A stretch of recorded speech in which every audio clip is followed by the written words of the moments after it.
اب وہ اسے کچھ کہہ بھی نہیں سکتی تھی کیونکہ سیف کو جا کر وہ بتا دیتا، پہلے ہی اس کا تاثر اچھا نہیں تھا۔ اپنے انکل کو جا کر کہو میں بھی جاؤں گی۔ مرتی کیا نہ کرتی، اپنے خوف کے ہاتھوں مجبور وہ جانے کے لیے راضی ہوئی تھی۔ کاشف نے اسے جا کر بتایا تو سیف ہنس پڑا۔ وہ حسب توقع جال میں آ رہی تھی۔ سیف نے کلثوم سے پہلے ہی گرم کپڑے کہہ کر پیک کروا دیے تھے۔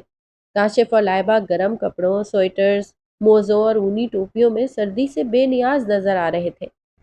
وہ گاڑی سٹارٹ کر چکا تھا۔ سمانہ تیز تیز چلتی پاس آئی۔ آپ بھی جا رہی ہیں؟ وہ بڑے مزے سے حیرانگی کا اظہار کر رہا تھا۔ مجھ سے کاشف نے کہا، خالہ آپ بھی چلیں، ہم مری جا رہے ہیں۔ ساتھ ساتھ وہ کاشف کی طرف دیکھتی جا رہی تھی تاکہ وہ تائید کرے۔ سچ شکر کہ وہ باہر مگن تھا ورنہ اسے شرمندہ کروا دیتا۔ سیف کو تو صورتحال کا علم تھا، دل میں ہنس دیا۔ ہم رات کو رکیں گے، سوچ لیں۔ ٹھیک ہے، اس نے سر سے جیسے بلا اتاری تھی۔ وہاں آپ کی نہیں ہماری چلے گی، یہ بات یاد رکھیے گا۔ وہ اس کی آنکھوں میں دیکھ رہا تھا۔ سمانہ نے توجہ نہیں دی تھی۔ شام ہو رہی تھی جب گاڑی اسلام آباد کی حدود سے نکلی۔ سیف بچوں کے ساتھ بچہ بنا ہوا تھا۔ سارے راستے شور، ہلہ گلا، قہقہے، شرارتیں کرتا رہا۔ سورج بہت جلدی ڈوب گیا تھا۔ سمانہ اس کی ڈرائیونگ کا انداز دیکھ کر دہل رہی تھی۔ ایک دو بار اس نے ٹوکا بھی، گاڑی آہستہ چلائیں۔ وہ مزے سے سنی انسنی کر کے گنگناتا رہا۔ اسے جتنی صورتیں یاد تھیں اس نے سب پڑھ ڈالی۔ اس وقت اس نے سکون کا سانس لیا جب گاڑی روک کر سیف نیچے اترا۔ سیف کے دوست کا مری میں اپنا کاٹیج تھا۔ وہ خود ملک سے باہر ہوتا تھا۔ یہاں چوکی دار اور اس کی بیوی رہتے تھے، یا اگر اس کا کوئی رشتہ دار آتا تو قیام کرتا۔ سیف نے اسے پہلے ہی فون کر کے بتا دیا تھا۔ چوکیدار کی بیوی نے اس کے لیے کمرے تیار کر دیے تھے۔ سمانہ نے گرم کمرے میں پہنچ کر اطمینان سا محسوس کیا۔ اندر آتش دان میں لکڑیاں جل رہی تھیں۔ چوکیدار کی بیوی نے سب سے پہلے انہیں گرم گرم چائے پیش کی۔ باہر برف باری کے ساتھ بارش بھی شروع ہو گئی تھی۔ سمانہ سویٹر، موزے اور اونی شال لینے کے باوجود کپکپا رہی تھی۔ سیف، کاشف اور لائبہ کے سونے کے بعد باہر چلا گیا تھا۔ کھانا کھانے کے بعد سمانہ ان دونوں کے پاس لیٹ گئی۔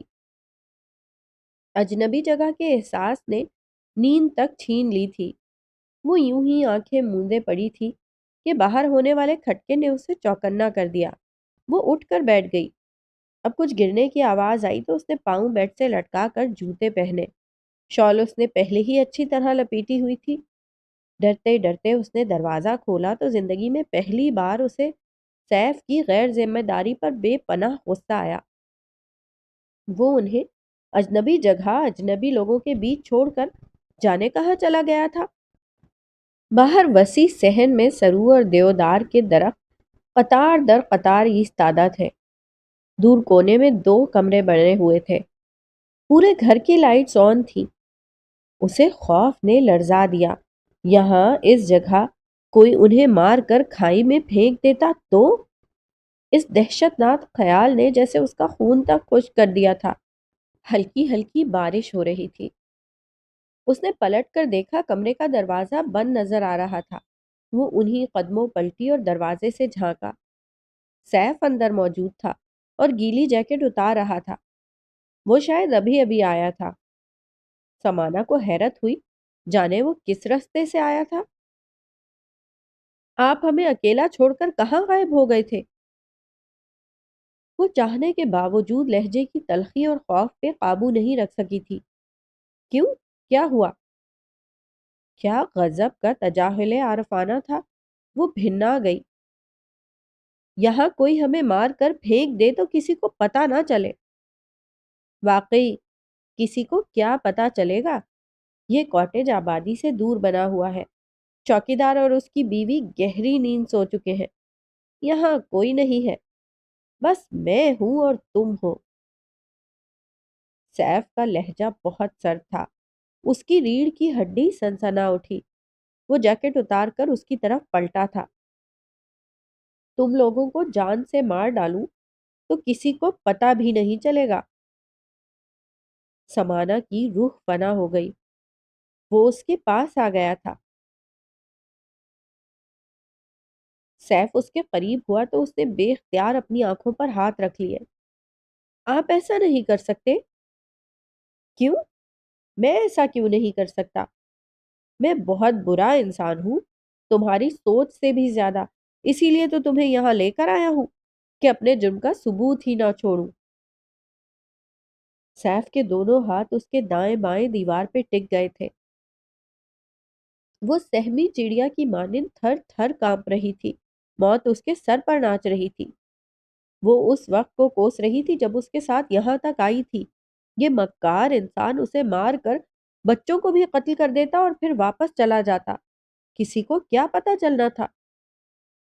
موت کے خوف نے اس کی آنکھوں کو سمندر بنا دیا تھا، مگر وہ اس دھوکے باز سے رحم کی بھیک مانگنا نہیں چاہتی تھی۔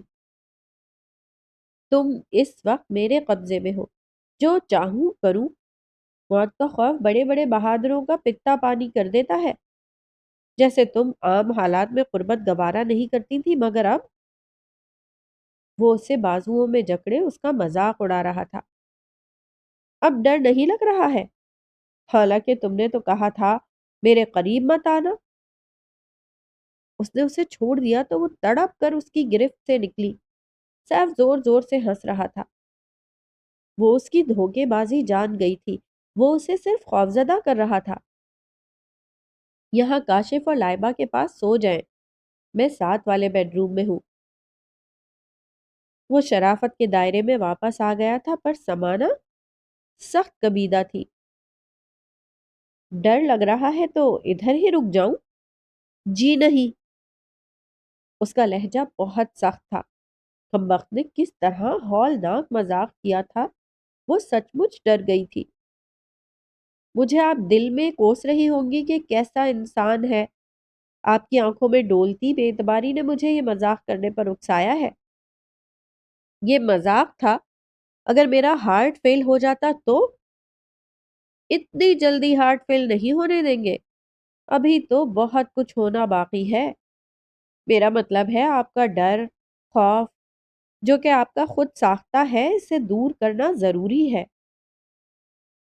اس کے لہجے میں کچھ ایسا ضرور تھا کہ سمانا کی پلکیں جھک گئی۔ وہ سلیپنگ ڈریس لیے اس کے قریب سے گزرا تو وہ پیچھے ہو گئی۔ ٹکراؤ سے ڈرتی ہیں؟ سمانا نے نگاہ چرا لی۔ مان نہیں توڑوں گا۔ Okay, good night.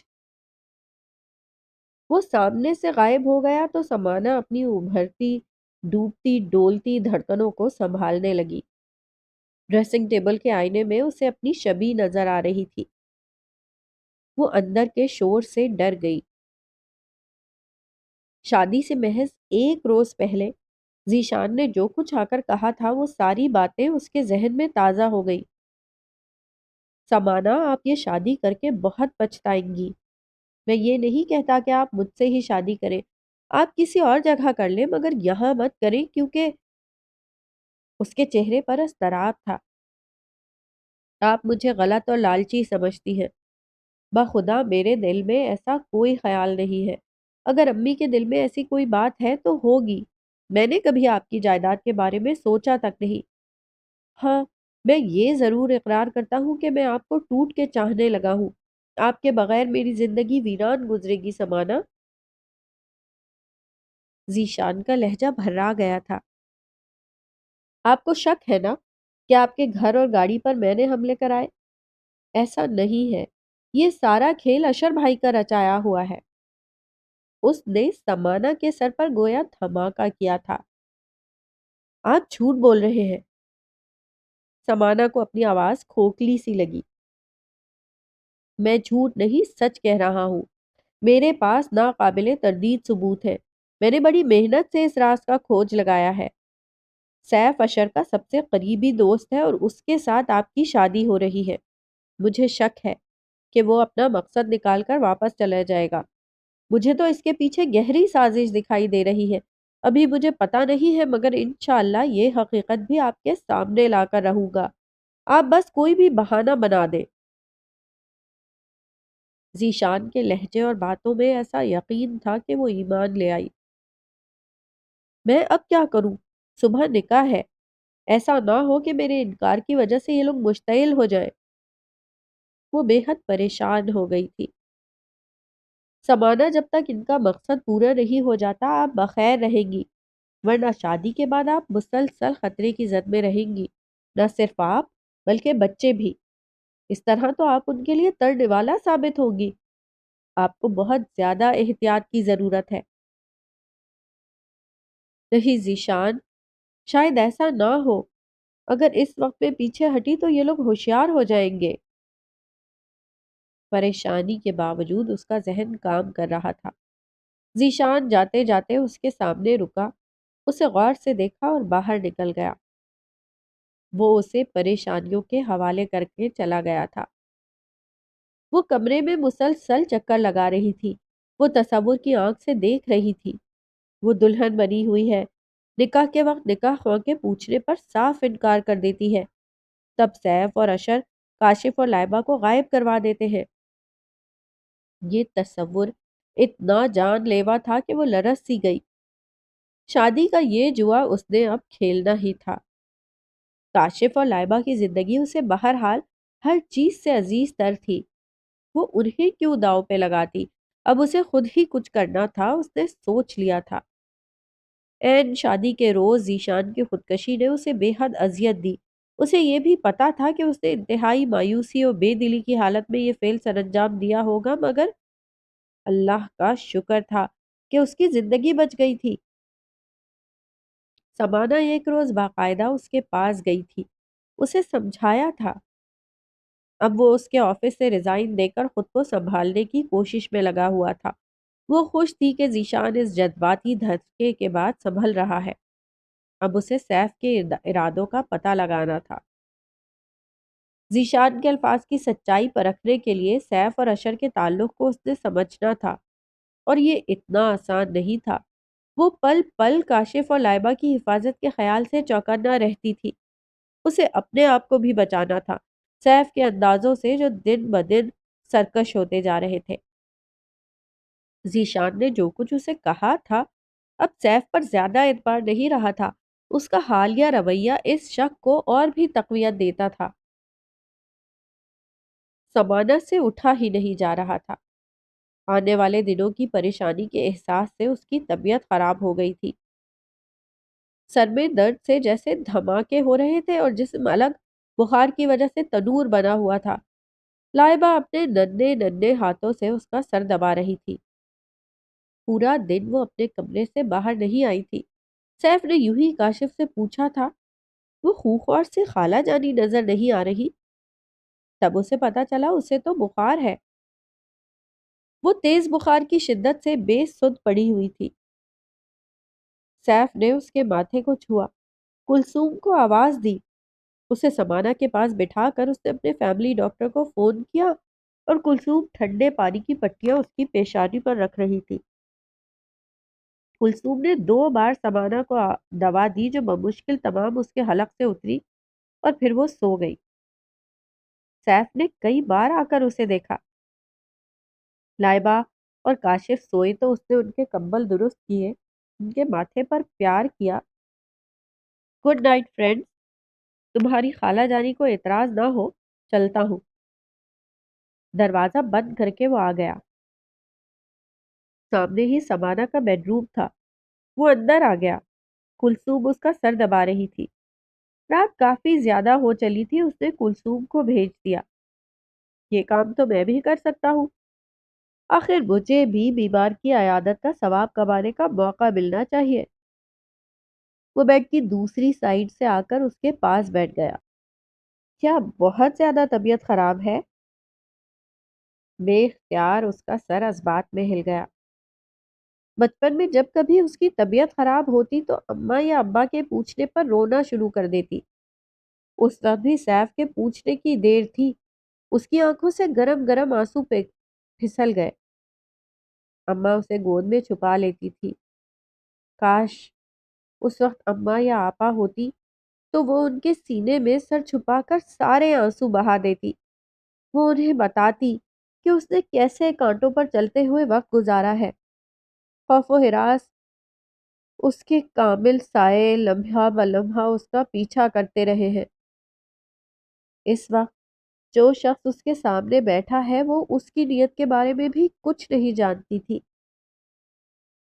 پر نہ جانے کیوں اب اس پر اعتبار کرنے کو دل چاہنے لگا ہے۔ اپنی تھکن اسے سونپ دینے کو جی چاہتا ہے، مگر کہیں یہ بھی سراب نہ ہو، دھوکہ نہ ہو۔ اسے ایک امید کی کرن جو نظر آنے لگی ہے اسے کوئی اندھیروں کی نظر نہ کر دے۔ سمانا، آپ رو رہی ہیں؟ سیف نے اس کا گلابی آنسوؤں میں ڈوبا چہرہ اوپر کیا تو اس کے ضبط کے سارے بندھن ٹوٹ گئے۔ کسی کا کندھا تو چاہیے تھا، چاہے وہ سازش میں شریک سیف کا ہی ہوتا۔ ایزی سمانا، کیا ہو گیا ہے؟ وہ پریشان ہو گیا۔ سمانا اس کا بازو پکڑے ہچکیاں لے رہی تھی۔ میں بہت زیادہ تھک گئی ہوں، گہری نیند سونا چاہتی ہوں، میں نیند کو ترس گئی ہوں۔ یہ جملے قطعاً غیر ارادی طور پر اس کے لبوں کی گرفت سے آزاد ہوئے تھے۔ تو سو جاؤ نا، میں ادھر بیٹھا ہوں۔ اس نے نرمی سے سمانا کے بکھرے بالوں کو سمیٹنے کی کوشش کی تھی۔ کچھ دیر بعد وہ نارمل ہوئی تو سیف کا ہاتھ فوراً چھوڑ دیا، جسے وہ تھوڑی دیر پہلے آخری سہارے کی طرح تھامے ہوئے تھی۔ اب سیف کی قربت کا احساس ہوا تو وہ کھسک کر پرے ہوئی۔ تیرا ہاتھ میں جو آ گیا تو چراغ راہ میں جل گئے۔ تھوڑی دیر تو اس دھوکے میں رہنے دیتی۔ اس کے چہرے پر ملال بکھرا ہوا تھا۔ بس اب آپ جائیں، میں ٹھیک ہوں۔ اس نے کروٹ بدل کر رخ موڑ لیا تھا۔ مگر اب میرے جانے کا دل نہیں چاہ رہا، میں ٹھیک نہیں ہوں۔ یک لخت وہ پٹری سے اتر گیا۔ پلیز آپ یہاں سے چلے جائیں، میں پہلے ہی بہت پریشان ہوں۔ تو مجھے بتاؤ نا میری جان، وہ کون سی پریشانی ہے، وہ کون سا خوف ہے، وہ کون سا اندیشہ ہے جس نے تمہیں بے اعتبار کر دیا ہے اور تم یوں دوسروں کے ساتھ کھیل کھیل رہی ہو؟ مجھے تو بتا دو، صرف ایک بار۔ اگر میں اس قابل ہوا تو تمہاری بے اعتباری دور کرنے کی کوشش کروں گا۔ مجھے بتاؤ نا، کیوں میرا امتحان لے رہی ہو اور اپنا بھی؟ ٹوٹ جاؤ گی، کرچی کرچی ہو جاؤ گی۔ سیف کے لہجے سے ایک بے اختیار سا جذبہ جھانک رہا تھا۔ وہ اٹھ کر بیٹھ گئی۔ اس سے پہلے کہ ریزہ ریزہ ہو کر بکھر جاؤ، میرے پاس آؤ، میرا اعتبار کرو، میں تمہیں سمیٹ لوں گا۔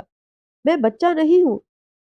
تمہارا ایک ایک عمل گواہی دیتا ہے کہ تم میری طرف سے بے اطمینانی کا شکار ہو۔ اگر ایسی کوئی بات ہے تو میں تمہیں یقین دلاتا ہوں کہ میری ذات سے تمہیں کبھی کوئی تکلیف نہیں ہوگی۔ اپنی دنیا سے باہر آ کر دیکھو، یہاں بڑے خوبصورت رنگ بکھرے ہوئے ہیں۔ چاہت کے رنگ، اعتبار کے رنگ، مان کے رنگ۔ اگر تم چاہو تو میں سارے رنگ تمہیں بخش دوں۔ میرے دل میں تمہارے لیے بے پناہ چاہت ہے، محبت ہے۔ میں تمہیں اندھیرے سے روشنی میں لانا چاہتا ہوں، تمہارے دکھ بانٹنا چاہتا ہوں سمانا۔ اس کے لفظ لفظ سے سچائی ٹپک رہی تھی۔ میرے درد کو جو زباں ملے، میرے درد کو جو زباں ملے، کوئی اس کے اندر بیان کر رہا تھا۔ شور لمحہ بلمحہ تیز ہوتا جا رہا تھا۔ میرے درد کو جو زباں ملے، اسے یوں لگ رہا تھا سماعتیں اس شور کی تاب نہ لا پائیں گی۔ وہ ہوش و خرد سے بیگانہ ہو کر سیف کے بازوؤں میں جھول گئی۔ جواہر کی طبیعت خراب ہو رہی تھی۔ جابر اسے ہاسپٹل لے گیا تھا۔ ادھیڑ عمر نوکرانی بھی اس کے ساتھ تھی۔ ڈاکٹر نے کہا کہ مریضہ کو ہم ایڈمٹ کریں گے کیونکہ پریگننسی نارمل نہیں ہے۔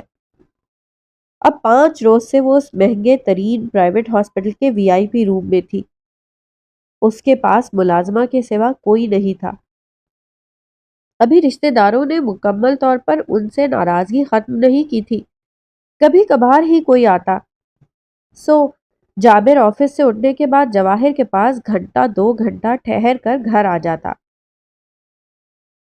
آج غضب کی سردی تھی، 3 روز سے دھند پڑ رہی تھی۔ جابر جواہر کے پاس آج تقریباً آدھا دن رہا تھا۔ جواہر سخت خوفزدہ تھی، پہلی بار تھی، وہ کچھ زیادہ ہی گھبرائی ہوئی تھی۔ وہ اسے تسلیاں دلاسے دے کر گھر لوٹا تھا۔ جواہر نے امینہ اور سمانہ کے بارے میں ڈھیروں ہدایات دی تھی۔ جواہر جب سے ہاسپٹل میں تھی، دونوں ملازموں کے رحم و کرم پر تھی۔ ہر دوسرے روز وہ بھی جواہر کے پاس سے ہو آتی، خاص طور پر سمانہ۔ جواہر کو کافی مس کر رہی تھی، پر امینہ نے کافی حد تک اسے بہلا لیا تھا۔ پھر کچھ ہی روز میں جو بیبی آنے والا تھا، اس کی وجہ سے وہ بھی کافی پرجوش ہو رہی تھی۔ امینہ کے اسکول میں ایک فنکشن ہو رہا تھا۔ اس سلسلے میں ایک اسٹیج ڈرامہ سٹیج کیا گیا تھا، جس میں امینہ نے بھی حصہ لیا تھا۔ اسے ڈرامے کا مرکزی خیال ایک گیت کی صورت میں پیش کرنا تھا۔ اس گیت کی ریہرسل وہ کافی روز سے کر رہی تھی تاکہ کوئی کمی نہ رہے۔ کل فنکشن تھا۔ وہ گھبرا کر ٹیپ ریکارڈ میں اپنی آواز ریکارڈ کر کے بار بار سن رہی تھی۔ دوسری کیسٹ میں اس کے پاس گلوکارہ کی اصل آواز تھی۔ وہ دونوں کا کئی بار موازنہ کر چکی تھی۔ اب بھی وہ گنگنا رہی تھی۔ جابر ہاسپٹل سے لوٹا تو مغرب کی اذان ہو چکی تھی۔ رات بڑی تیزی سے اپنے پر پھیلا رہی تھی۔ امینہ اور سمانہ کہیں بھی نظر نہیں آ رہی تھی۔ وہ سٹنگ روم میں آیا۔ امینہ ٹیپ ریکارڈ لگاتے ہوئے بڑی مگن سی تھی۔ اسے اپنے ارد گرد کا ذرا بھی ہوش نہیں تھا۔ جابر نے اسے بڑے غور سے دیکھا تھا۔ وہ ابھی بچپن کی آخری دہلیز پر کھڑی تھی۔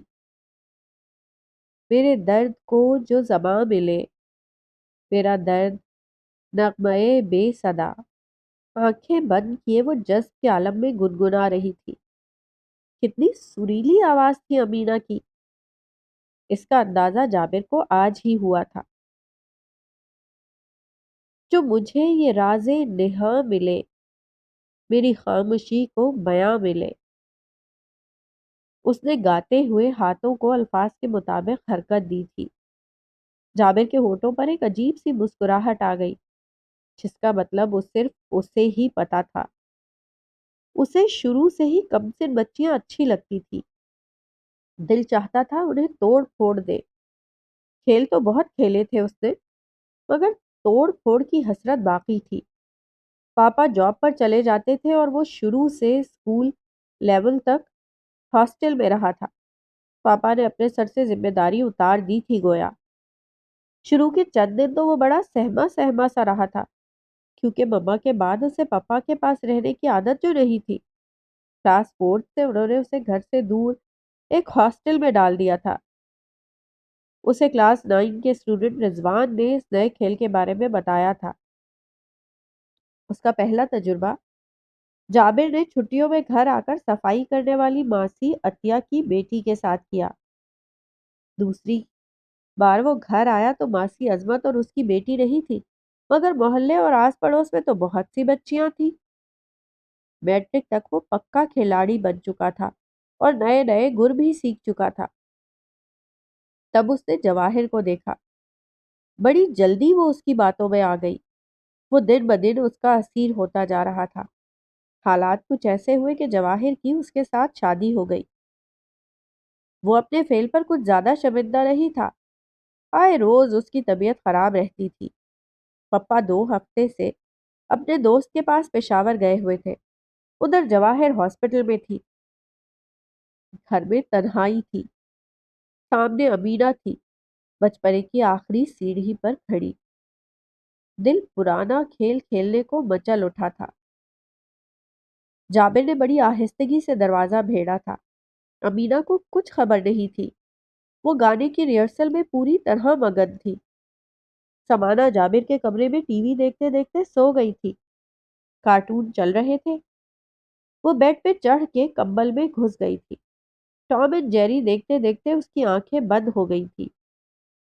اسے کچھ خبر نہیں تھی وہ کتنی دیر سوئی رہی تھی اور کب اس کی آنکھ کھلی تھی۔ کوئی عجیب سا احساس اور آواز تھی جس سے اس کا سویا ذہن فوراً بیدار ہوا تھا۔ اشر نے تھوڑی دیر پہلے ہی اسے پک کیا تھا۔ وہ آفس جانے کی تیاری میں تھی جب اشر آیا۔ 4-5 روز اس کی طبیعت شدید خراب رہی تھی۔ آفس جا ہی نہ پائی تھی۔ مینیجر صاحب کوئی ضروری بات اس سے کرنا چاہ رہے تھے جب وہ آ دھمکا۔ سمانا میرے ساتھ چلو، سیف نے بلوایا ہے۔ وہ فوراً سوچے سمجھے بغیر اس کے ساتھ ہو لی تھی۔ اپنی گاڑی گھر چھوڑ کر وہ اشر کے ساتھ بیٹھ گئی تھی۔ وہ کبھی بھی سیف کی ایجنسی نہیں گئی تھی، نہ اسے پتا تھا اس بارے میں۔ اشر اجنبی راستوں سے گزر رہا تھا۔ اس نئے تعمیر شدہ گھر سے وہ بالکل نا واقف تھی جہاں اب اشر نے گاڑی روک کر اسے اترنے کا اشارہ کیا تھا۔ اشر بھائی، یہ سب کیا ہے؟ نیچے اترو سمانا۔ اشر کی سرد آواز میں اس کے بدلتے تیوروں کے ساتھ بالکل اجنبی تھی۔ اب سمانا کو احساس ہوا وہ یہاں دھوکہ کھا گئی ہے۔ وہ کسی اور پر شک کرتی رہی تھی اور مجرم اپنا کام کر گیا تھا۔ اب کیا ہو سکتا تھا؟ تیر کمان سے نکل چکا تھا۔ اشر زبردستی دھکیل کر اسے اندر لایا تھا۔ تم یہاں ہو کسی کو بھی پتا نہیں ہے۔ اشر بھائی، آپ کیوں ایسا کر رہے ہیں؟ وہ چیخ اٹھی۔ اس لیے کہ میں تم سے محبت کرتا ہوں۔ اس روز سے جب پہلی بار تمہاری ان راز بھری نشیلی آنکھوں پر نظر پڑی تھی۔ پہلے ذیشان درمیان میں آیا، اس کا پتہ تو میں نے صاف کر دیا تمہاری برین واشنگ کر کے، مگر سیف والا معاملہ ہاتھ سے نکل گیا۔ مما نے عین آخری وقت میں مجھے بتایا۔ اگر میں سیف کے بارے میں تمہیں بدگمان کرتا تو تم کھٹک جاتی۔ مجبوراً اچھے وقت کا انتظار کہہ کر دل کو بہلایا، مگر وہ اچھا وقت آیا ہی نہیں اور تم سیف کے گھر چلی گئیں۔ میں سوچتا ہوں تو تڑپ اٹھتا ہوں، دل چاہتا ہے۔ وہ پھٹی پھٹی وحشت زدہ آنکھوں سے یک ٹک اشر کو دیکھے جا رہی تھی۔ میں نے سوچا تم خوفزدہ ہو کر شاید شادی پر آمادہ ہو جاؤ گی تو میں مما کو اپنی پسند بتاؤں گا۔ تمہارے لیے میں نے کیا کچھ نہیں کیا۔ کاشف اور لائبہ کی وین پر گولیاں چلوائیں، خوفزدہ کرنے کے لیے نامی گرامی مجرم اسلم کا سہارا لیا۔ عام حالات میں میں اسے منہ بھی نہ لگاتا، مگر تمہیں پانے کے لیے میں نے قانون کا محافظ ہوتے ہوئے بھی خلاف قانون کام کیا، صرف تمہیں پانے کے لیے سمانا، تمہارے لیے۔ اس کی جذبوں کی شدت سے دہکتی آنکھیں سمانا کے مقابل تھیں۔ اب اور نہیں سہ سکتا میں۔ کیا کریں گے اب آپ؟ سمانا بولی تو اپنی ہی آواز اسے اجنبی لگی۔ اگر تم نے میری بات نہ مانی تو میں سیف کے آگے امینہ والا کیس رکھ دوں گا۔ جواہر بھابی نے جابر بھائی کو قتل کیوں کیا ہے میں کڑی سے کڑی ملا چکا ہوں، اور اگر یہ ساری زنجیریں سیف کو دکھا دوں تو؟ اشر کی مسکراہٹ آج سے پہلے اتنی غلیظ نہیں لگی تھی اسے۔ آپ سیف کو کیا دکھائیں گے؟ میں زنجیر کا سارا سرا اس کے ہاتھ میں دے چکی ہوں۔ وہ بولی تو اس کا لہجہ حیرت انگیز طور پر مطمئن تھا۔ اشر نے بے یقینی سے اسے دیکھا۔ ہاں اشر بھائی، میں اسے سب کچھ بتا چکی ہوں۔ امینہ کا قتل میری آنکھوں کے سامنے ہوا تھا اور میں کچھ نہیں کر سکتی تھی۔ میں اسے بچا تک نہ سکی۔ میں نے اسے اپنے سامنے دم توڑتے دیکھا اشر بھائی، وہ میری آنکھوں کے سامنے، میری آنکھوں کے سامنے۔ وہ ہذیانی لہجے میں چیخ کر بولی، میں آپ کو کیا سمجھتی رہی اور آپ کیا نکلے؟ اتنے خود غرض کہ میں تصور تک نہیں کر سکتی تھی۔ میں تو آپ کو بڑے اونچے سنگھاسن پر بٹھاتی تھی۔ آپ کی مورتی دھڑام سے گری ہے۔ ذیشان کی ساری باتیں آج سچ ہو گئی ہیں۔ کیا ذیشان کو بھی پتا ہے؟ جی ہاں، مجھے اس نے شادی سے 1 روز پہلے سب کچھ بتا دیا تھا، مگر میں نے یقین نہیں کیا۔ اشر بھائی، اس لیے کہ بھائی بہنوں کے ساتھ ایسا سلوک نہیں کر سکتے، وہ بہنوں کا مان نہیں توڑتے۔ سمانا رو رہی تھی، اشر کے کندھے تھکے ہارے مسافر کی طرح جھک گئے۔ میں نے گھر سے نکلتے ہوئے سیف کو فون کر دیا تھا کہ آپ کے ساتھ آ رہی ہوں، وہ پریشان ہو رہے ہوں گے۔ ابھی بات اس کے منہ میں ہی تھی کہ سمانا کے بیگ میں پڑا موبائل بجنے لگا۔ سیف کا فون ہے، وہ عام سے لہجے میں بولی اور لائن کاٹ دی۔ اشر نے شرمندہ نگاہیں اٹھائیں، چند ہی پل لگے تھے اسے سمجھنے میں کہ وہ کیا کرنے جا رہا تھا۔ ایک لڑکی جو اسے بہنوں کی طرح عزت دیتی تھی، اسے ہی بے عزت کرنے جا رہا تھا۔ وہ سوچ کر شرمندہ ہو گیا۔ آئی ایم سوری سمانا، شیطان نے بہکا دیا تھا، جو کچھ ہوا ہے اسے یہیں دفن کر دو، آؤ چلو۔ اشر نے ندامت سے کہا اور باہر نکل گیا۔ وہ باہر کھلی فضا میں آ چکی تھی۔ اپنی حاضر دماغی سے اس نے یہ بازی جیت لی تھی، اور یہ بازی بہت بڑی تھی جو اس نے جیتی تھی۔ آج 8 سال پرانا ماضی اس کا ساتھ چھوڑ آیا تھا۔ اسی گھر میں 8 سال پرانے راز کا بوجھ اس نے اشر کے آگے اتار پھینکا تھا۔ اشر جو جھکے سر اور شرمندہ نگاہوں سمیت اس کے پیچھے پیچھے آ رہا تھا۔ سیف، میں اشر بھائی کے ساتھ صادقہ چچی کے گھر جا رہی ہوں، آپ کی طرف نہیں آ سکتی، وہ اسے فون کر کے بتا رہی تھی۔ اشر نے اطمینان کا سانس لیا۔ سمانا نے اس کا بھرم ٹوٹنے سے بچا لیا تھا۔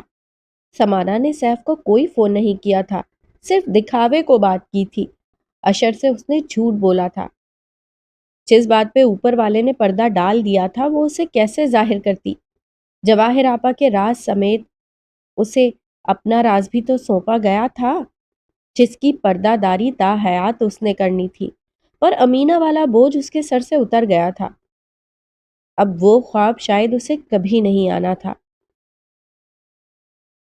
اس دن جابر نے ڈرنک کر رکھی تھی، اسی ترنگ میں اس نے جواہر کے آگے بہت کچھ اگل دیا تھا، وہ باتیں بھی جن کا ظاہر ہونا قیامت تھا۔ اس نے نشے میں بتایا تھا امینہ کے بعد اب وہ سمانا پر بری نظر رکھے ہوئے تھا، بس موقع کے انتظار میں تھا۔ جواہر کے سامنے پھل کاٹنے والی چھری تھی، اس نے جابر کے سینے میں وار کیا۔ لائبہ اچانک اندر آئی تھی، جابر نے جھپٹ کر لائبہ کو ڈھال بنا لیا۔ میں یہی چھری اس کے سینے میں اتار دوں گا۔ وہ قہر و غضب میں بھری جواہر سے سچ مچ ڈر گیا تھا۔ اس میں بیک وقت 4 آدمیوں کی طاقت آ گئی تھی۔ لائبہ کو زوردار دھکا دے کر اس نے جابر کے گھیرے سے نکالا اور پوری قوت سے چھری اس کے پیٹ میں ماری۔ زخم جان لیوا تھا۔ لائبہ خوفزدہ شور مچاتی باہر بھاگی تھی۔ ساتھ والے احسان صاحب بھاگے بھاگے آئے تھے۔ تب تک جابر مر چکا تھا۔ اگر جواہر عدالت میں سچ بتاتی تو اس کے خیال میں کاشف اور لائبہ بڑے ہو کر کسی کو منہ دکھانے کے قابل نہ رہتے، ان کا مستقبل تباہ ہو جاتا۔ دنیا جابر کے حوالے سے تانے دے دے کر ان کا جینا دوبھر کر دیتی۔ پھر اسے سمانا بھی عزیز تھی، اس کا کردار بھی مشکوک ہوتا دنیا کی نظر میں۔ اس پہ تو بہاریں سایہ فگن تھی، وہ کیسے اسے خزاؤں کے سپرد کر دیتی؟ اسے بس کاشف اور لائبہ کو یہی باور کرانا تھا کہ ان کا باپ آئیڈیل باپ تھا، دنیا میں ان کی پہچان باپ کے حوالے سے تھی۔ وہ کیسے یہ پہچان چھین لیتی؟ کیوں کر انہیں اس فخر سے محروم کرتی؟ سو اس نے لب سی لیے تھے۔ مشیت عزتی بھی شاید یہی تھی، تبھی تو جواہر کی سانسوں کی ڈور ٹوٹ چکی تھی۔ سمانا کا سر جھکا ہوا تھا، وہ پرسوچ نگاہوں سے اسے دیکھ رہا تھا۔ کاشف اور لائبہ کو سلا کر اس نے سیف کے بیڈ روم میں قدم رکھا تھا۔ وہ صوفے پہ نیم دراز ٹی وی دیکھ رہا تھا۔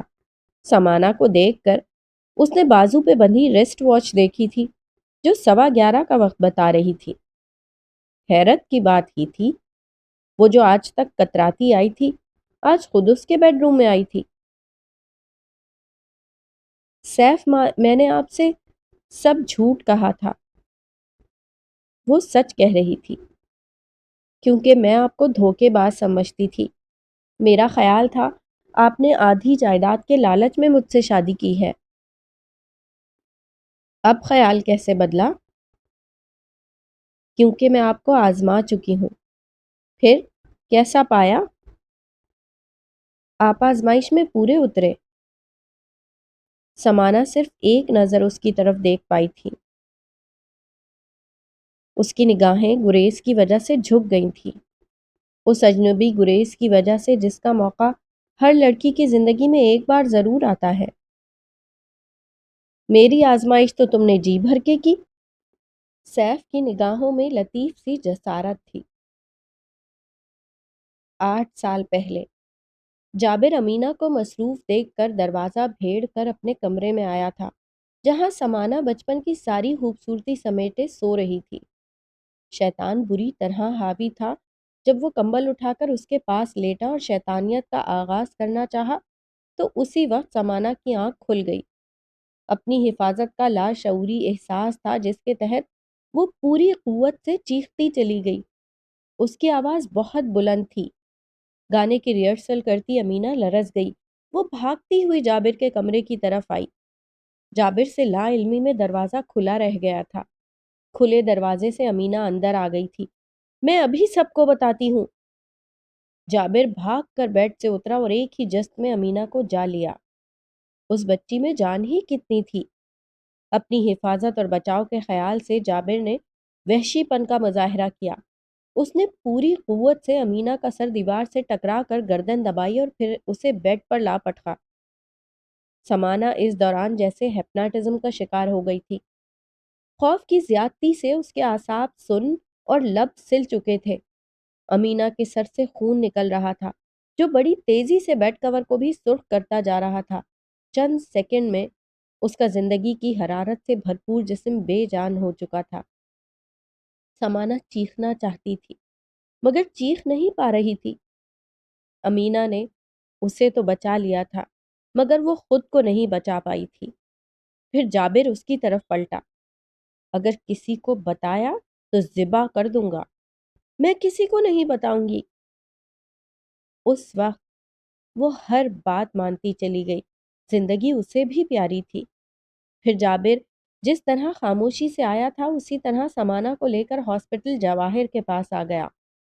واپسی میں وہ جب جواہر اور بچے کے ساتھ واپس آیا تو تب اسے امینہ کے قتل کا پتہ چلا۔ اس کی اداکاری جاندار اور ڈائیلاگ پر اثر تھے، کسی کو شک تک نہ ہوا۔ سمانا کو اس کے بعد وہ خواب آنا شروع ہوا جو اس کی بے بسی کا منہ بولتا ثبوت تھا۔ اب تو جابر بھی انجام کو پہنچ چکا تھا۔ اس نے اشر کو آدھی بات بتا کر برسوں پرانا خوف ختم کر دیا تھا۔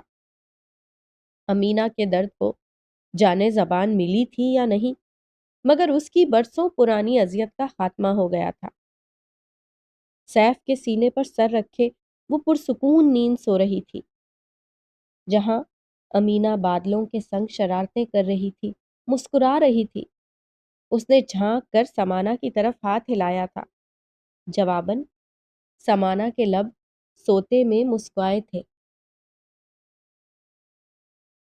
یہ تھی ایک بھید ہے زندگی کی آخری قسط۔ امید ہے آپ کو یہ ناول پسند آیا ہوگا۔ پھر کسی اور نئے ناول کے ساتھ ملتے ہیں۔ اللہ حافظ۔